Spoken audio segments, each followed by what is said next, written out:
when the reservoir talks back. Now to the part of this story that is pure engineering and geoscience, because two events in that basin taught the industry a lesson it is still paying for. Go to Long Beach. I've been there. I looked at buying a deal there. Amazing. There's that kind of oil production in this dense of an urban environment today. But go to Long Beach and Wilmington Field. Discovered in 1932, confirmed on a wider structure in 1936, and about 1,000 wells drilled by 1942. The rock holding that crude was poorly consolidated. Think of sand that hasn't fully cemented into stone. It's still kind of loose. And when you pull fluid out of rock like that faster than anything replaces it, then the rock compacts, it shrinks, and then the ground above it comes down with it. Well, it came down 2.4 feet in a year at the worst time of the life of this project. The bowl of sinking ground eventually reached over 20 feet deep, close to 29 feet at the center, across more than 20 square miles. The naval shipyard dropped 5 feet by 1945. Wharves went underwater. The city's own oil department wrote down rail lines, pipelines, buildings. Streets warped. They sheared and they cracked and they were displaced. Damage ran past $100 million in 1950 dollars. Long Beach picked up the nickname of the sinking city, and it earned it. The fix was to put the pressure back. Starting in 1952 and 1953, operators injected water into the reservoir. These operators, those are oil companies. And to hold the ground still, they had to inject roughly 105% of everything that had been taken out or that they had taken out or produced from that reservoir.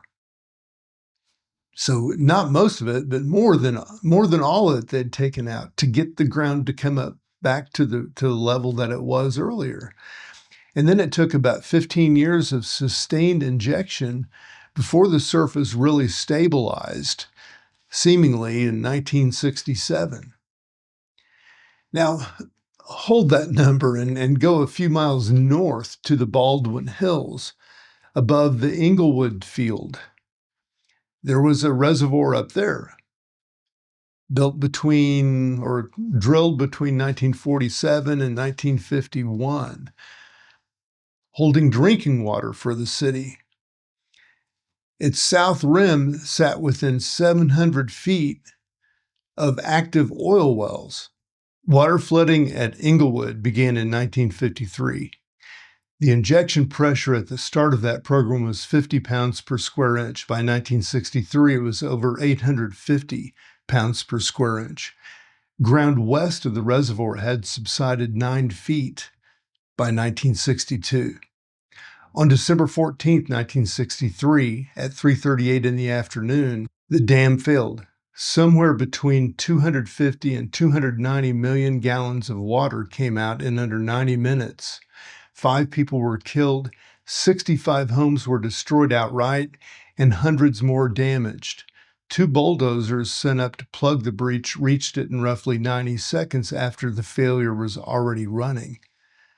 The cause took decades to settle, and the settling is the interesting part. A 1976 study by the United States Geological Survey concluded that the ground movement responsible for that dam failing was 90% or more attributable to operators at the oil field below. An earlier analysis that had gone easier on the oil companies was revised by a Caltech study in 1987. The disaster went on to reshape dam safety rules nationally, mandatory seepage monitoring, fault surveys, And reviews of industrial activity near dam sites are standard now because of what happened there. Here's what I want you to actually take away from those two events, because this is an outrage and it isn't history. Pressure management is not a side task in this business. It is the business. Every barrel you produce is a withdrawal from a pressurized system, and the system responds by compacting, by moving, by finding a path. Injection volumes and injection pressures are how you keep that system in balance, and they are numbers somebody has to record accurately month after month for decades and act on it when they start to drift.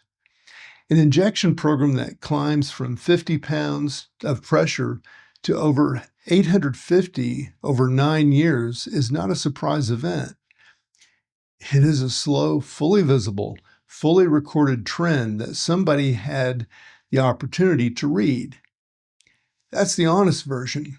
The dam did not fail because of something unknowable. It failed because of a set of numbers that were being written down were not being read as a liability when they still could have been managed. In that same category of failure, accurate accounting of what goes into a reservoir and what comes out is the quiet, unglamorous work that undermines whether a field stays a manageable asset or turns into something or somebody else's problem.